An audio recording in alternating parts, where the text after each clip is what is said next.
Something that we recently published, well, there's a paper that we just wrote about what we're now calling the country size effect.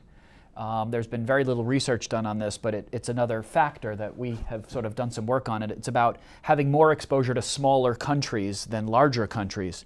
Now, on the point about what's done well in the last year, I think for any advisor out there, we're talking about factors and security level research, but the real reality is, the more money you had outside of the U.S. this year, the better you did. That was the real big factor, I guess, currency or, foreign market exposure.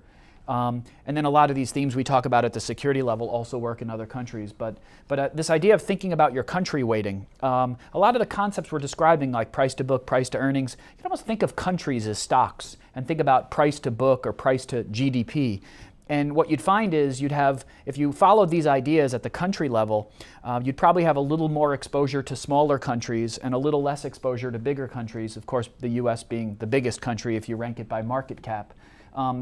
I think there's a lot more research to do there, but looking back over the last year, thinking about your global exposure and applying a factor kind of set of ideas to that might be an interesting thing for advisors that are watching this to think about.